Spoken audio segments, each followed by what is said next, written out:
2013년 2월 14일, 미국 일리노이주에 살고 있는 평범한 가정주부 데니스는 아침부터 굉장히 분주했어요. 왜냐하면 이날은 1년 중에 가장 사랑이 넘치는 날인 발렌타인데이였거든요. 그래서 아침에 일어나자마자 남편이랑 발렌타인데이 선물도 주고받고요. 아이들 학교 행사에 가져갈 간식도 챙겨놓고 동시에 가족들 먹을 아침 식사도 준비하고 하면서 평소보다 조금 더 들뜬 행복한 기분으로 하루를 시작했는데요. 이 분위기는 몇 시간 뒤에 완전히 뒤바뀝니다. 둘째 아이를 학교에서 픽업할 시간이 다 됐는데도 데니스가 나타나지를 않고요. 연락도 두절돼요. 그리고 얼마 지나지 않아서 데니스는 자신의 집 안에서 숨진 채로 발견이 돼요. 이 행복만이 가득해야 할 발렌타인데이 날의 말이죠.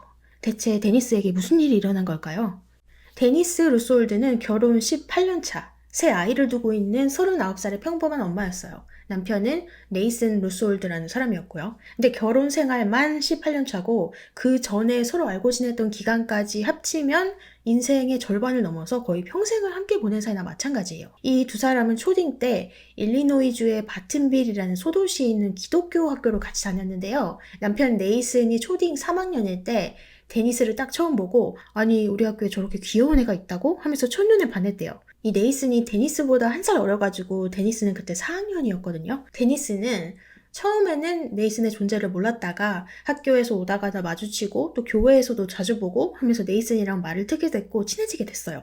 두 사람은 고등학교에 올라가면서 서로의 베스트 프렌드가 되는데요. 사실 말만 베프였지 학교에서 이 두 사람을 아는 친구들은 쟤는 서로 좋아하네 이런 거를 다 느끼고 있었어요. 근데 따로 티는 안 냈죠.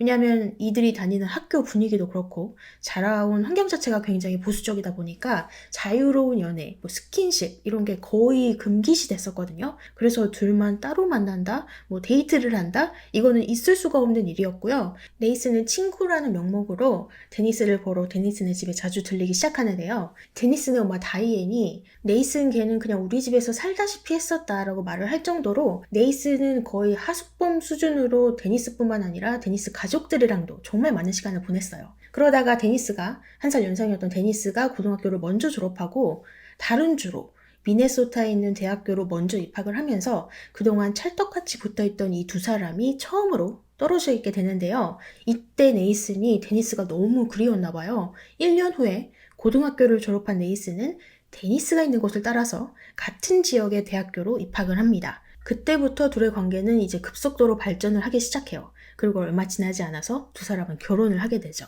이때 데니스의 나이는 21살, 그리고 네이슨은 20살이었어요. 이 커플은 결혼 직후에 다시 자신들의 고향인 일리노이주로 돌아와서 신혼생활을 시작하는데요. 근데 이 두 사람이 되게 독실한 크리스찬 가정에서 자라왔잖아요. 둘 다 신앙심이 엄청 깊었단 말이에요. 특히나 네이슨이 어떤 소명의식이 있었냐면 해외 선교를 하고 싶다. 선교사의 길을 걷고 싶다. 이런 게 굉장히 강했어요. 그래서 결혼한 지 얼마 지나지 않아서 데니스에게 이런 제안을 합니다. 우리 부부로서 선교를 위해 해외로 나가자. 데니스는 좀 갑작스럽긴 했지만 남편의 제안을 따르기로 결정을 해요. 그렇게 두 사람이 정한 목적지는 발트의 3국 중 하나로 잘 알려져 있는 리투아니아라는 나라였고요. 참고로 이 리투아니아는 인구의 약 77%가 로마 카톨릭을 믿는 나라라고 해요. 그래서 둘이 떠나기 전부터 준비를 열심히 합니다. 리투아니아어도 열심히 공부를 하고요. 현지 문화도 알아보고 선교 계획도 자세히 세우죠. 근데 해외로 선교를 나가면 교회랑 후원자들이 보내는 후원금으로만 생활을 해야 했단 말이에요. 그래서 두 사람이 계산기를 딱 두드리기 시작해요.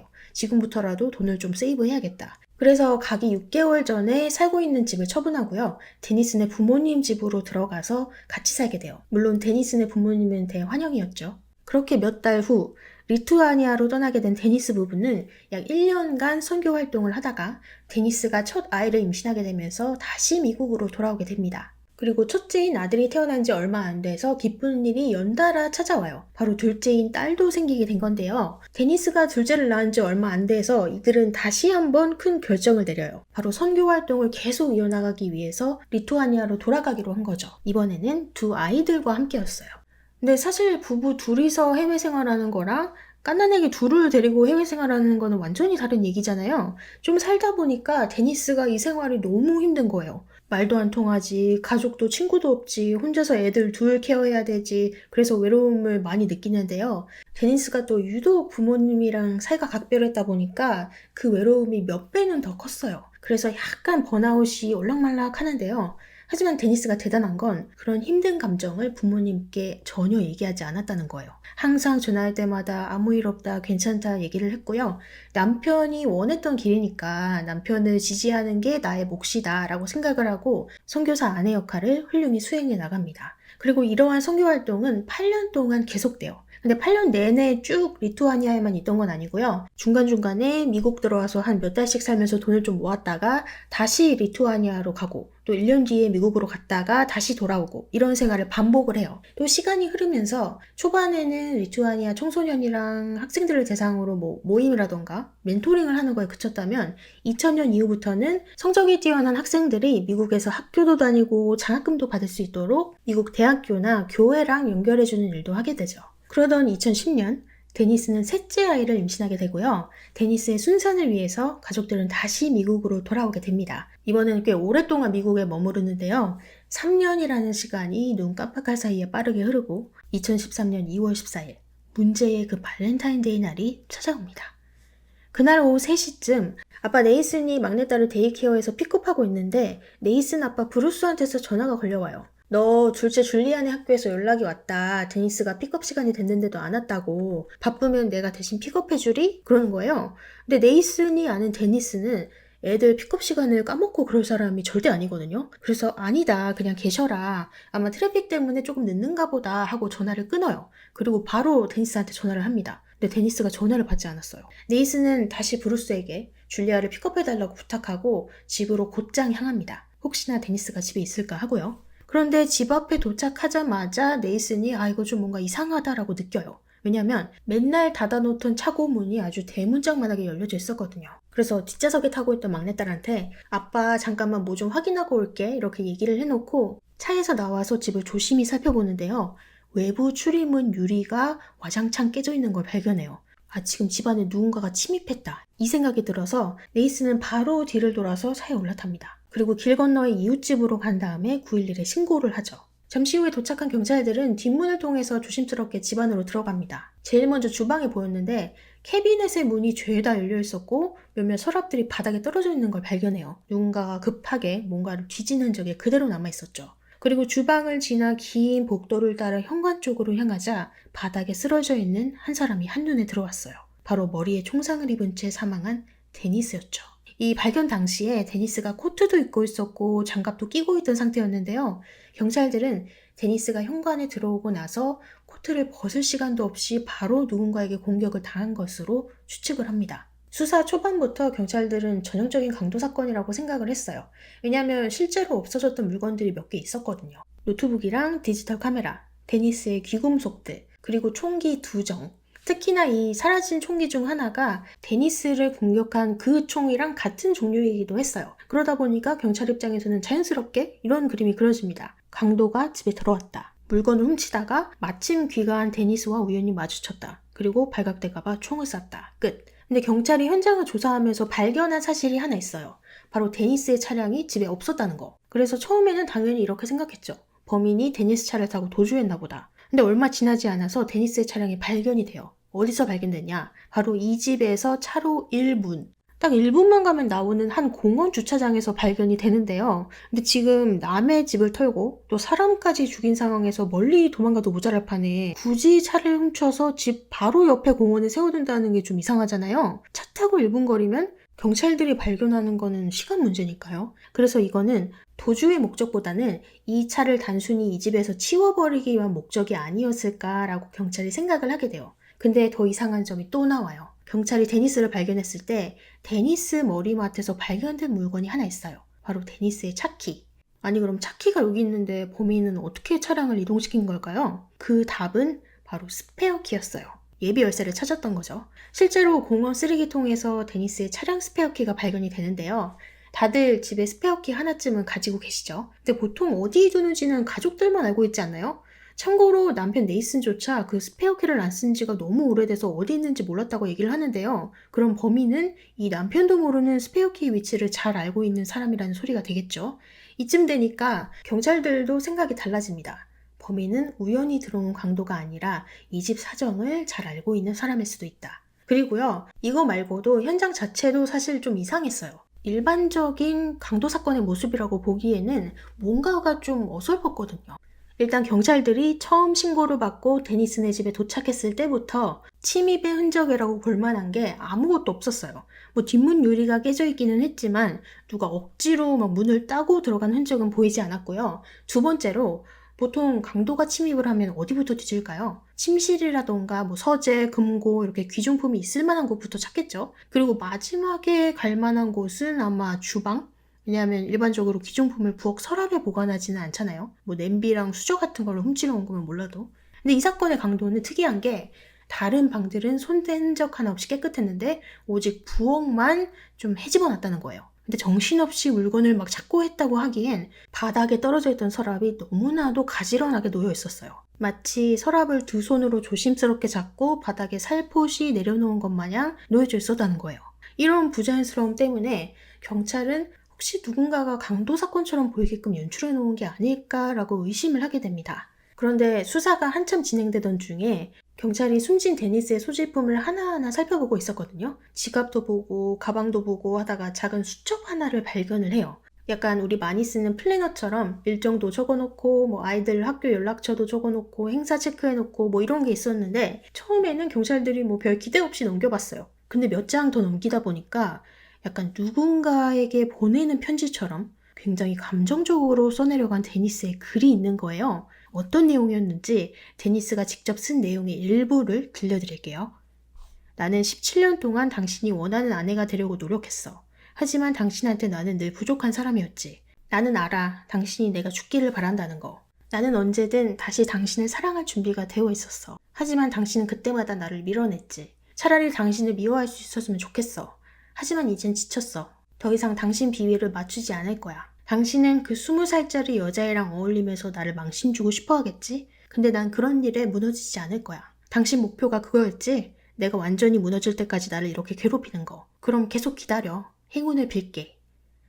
여기에서 경찰이 꽂힌 부분은 나는 알아. 당신이 내가 죽기를 바란다는 거. 이 부분이랑 20살짜리 여자애. 이 부분이었어요. 그러니까 겉보기에는 아무런 문제 없어 보였던 이 데니스 부부도 알고 보니 심각한 갈등이 있었던 거죠. 경찰은 이 노트에 등장하는 20살 여성을 주목합니다. 대체 이 여성은 누구인가? 조사 결과 그 여성의 정체는 바로 데니스 부부가 후원하던 리투아니아 학생들 중 한 명인 아이나 도빌라테로 밝혀집니다.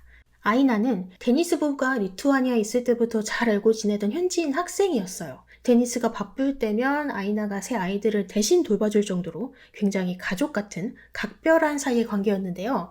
근데 기억나시죠? 이 데니스 부부가 공부 잘하는 애들을 미국에서 공부할 수 있게 도와주는 활동도 했었다고 했잖아요.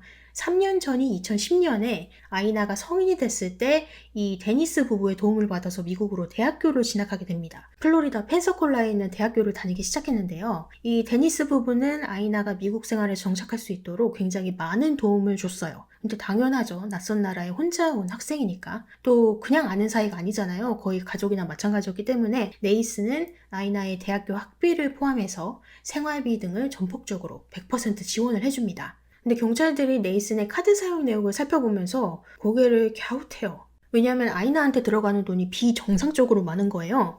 학비, 생활비 말고 옷이나 액세서리, 개인 쇼핑, 뭐 각종 미용 관련 비용, 심지어 아이나가 스파 가서 마사지도 받고 관리도 할 수 있게 스파 비용도 정기적으로 계속 내주고 있었어요. 근데 아무리 재정적으로 후원을 해주는 사이라고 해도 후원 학생이 학비를 내주는 거랑 스파 정기권을 끊어주는 거랑은 좀 다르잖아요. 그래서 경찰도 이런 생각을 합니다. 아니 원래 후원 학생한테 이 정도로 돈을 퍼주는 게 정상인가? 진짜 이 지출이 단순한 후원에서 비롯된 게 맞나? 그래서 네이슨의 금융 기록을 더 파보기 시작해요. 그리고 놀라운 사실을 알게 됩니다. 바로 네이슨과 아이나가 조인트 어카운트, 바로 공동 은행 계좌를 만들어서 사용하고 있었다는 게 드러난 거죠. 미국에서 이 공동은행 계좌를 여는 건 정말 흔한데요. 보통은 부부 사이, 이 경우가 제일 많고 아니면 부모랑 자녀 관계 혹은 동업자나 사업자 파트너 간에 만드는 게 일반적이에요. 근데 아이나는 이 중에 그 어디에도 해당이 안 되죠. 그럼 네이스는 왜 아이나랑 공동은행 계좌를 연 걸까요? 이쯤 되면 다들 눈치채셨겠지만 이 둘의 사이는 단순한 후원자 학생 관계가 아니었어요. 데니스가 죽기 한 달 전 네이스는 아이나에게 이런 이메일을 보냅니다. 너는 너와의 관계를 최우선으로 두는 사람을 가질 자격이 있어. 이 관계에서 너보다 중요한 것은 아무것도 없어. 이걸 읽고 그냥 후원자와 학생이 일반적으로 주고받는 말이라고 생각하는 사람은 아마 아무도 없을 거예요. 그리고 데니스가 죽기 이틀 전에는 네이슨이 아이나에게 이런 문자를 보내요. 하늘에 계시는 분은 우리의 미래를 위한 계획을 가지고 계신다. 여기서 흥미로운 점은 이 메시지가 네이슨과 아이나 양쪽 휴대폰에서 모두 삭제되어 있었다는 거. 이 둘의 관계는 아이나가 미국으로 온 뒤부터 본격적으로 시작됐다고 알려져 있어요. 네이슨은 아이나를 보러 플로리다로 자주 행차를 하셨는데요. 그럴 때마다 두 사람은 호텔에서 함께 시간을 보냈어요. 근데 아이나가 자꾸 이렇게 캠퍼스 기숙사를 벗어나서 호텔에서 외박을 하고 오니까 학교 측에서도 아이나를 주시하기 시작한 거예요. 아니 아무리 후원자라고 해도 너무 자주 찾아오는 거 아니야? 그것도 유부남인데 얘는 이렇게 자주 만나러 간다고? 뭐지? 이런 의심을 하기 시작한 거죠. 그래서 아이나가 먼저 선수를 칩니다. 학교가 자기를 자르기 전에. 나 시카고에 있는 대학교로 편입을 하겠다. 그렇게 시카고로 거취를 옮긴 아이나는 이제 네이슨이 살고 있는 곳이랑 거리적으로 더욱 가까워졌어요. 네이슨이 살고 있던 피오리아에서 이 시카고까지 차로 약 3시간 거리였거든요. 이때부터 네이슨은 아이나를 만나기 위해 시카고를 밥 먹듯이 방문하기 시작합니다. 처음에는 호텔에서 자주 만남을 가졌었는데 나중에는 네이슨이 아예 거기에다가 럭셔리 아파트 하나를 임대해가지고 거기에서 맘 놓고 시간을 보냈다고 해요. 뿐만 아니라 이 두 사람은 데니스 몰래 유럽 여행도 2번이나 같이 가고요. 둘이 승마도 하고 스포츠 센터에서 스포츠도 즐기고 그야말로 평범한 연인들이 하는 데이트를 그대로 즐겼다는 사실 또한 알려집니다. 근데 조심성이 없었던 건지 아니면 운이 나빴던 건지 하루는 두 사람이 차를 타고 드라이브를 하는 거를 교회 목사님한테 들키거든요. 목사님이 네이슨한테 당장 그 관계를 그만두지 않으면 당신한테 주는 후원금 이거 다 끊겠다 얘기를 해요. 그리고 이때쯤에 데니스 역시 이 두 사람의 관계를 알게 된 것으로 보이고요. 근데 헤어지라는 말 한마디에 갈라설 정도로 얕은 관계였다면 애초에 시작도 하지 않았겠죠. 두 사람은 계속 관계를 이어갑니다. 그리고 사건 당일에는 이런 문자도 주고받아요. 네이슨이 지금 경찰들 우리 집에 도착했는데 아무래도 강도 사건으로 철석같이 믿고 있는 것 같다. 그랬더니 아이나가 딱 한마디 해요. Interesting. 흥미롭네. 그리고 뒤에는 스마일 이모티콘 하나. 사건이 벌어진 지 약 3주 뒤인 2013년 3월 6일. 네이슨은 아내 데니스 살해 혐의로 체포가 됩니다. 그리고 아이나도 경찰에 소환되는데요. 네이슨과의 그렇고 그런 관계에 대해서 모든 것을 부정합니다. 우리는 후원자와 학생 그 이상도 이하도 아니다. 하지만 일부는 인정을 해요.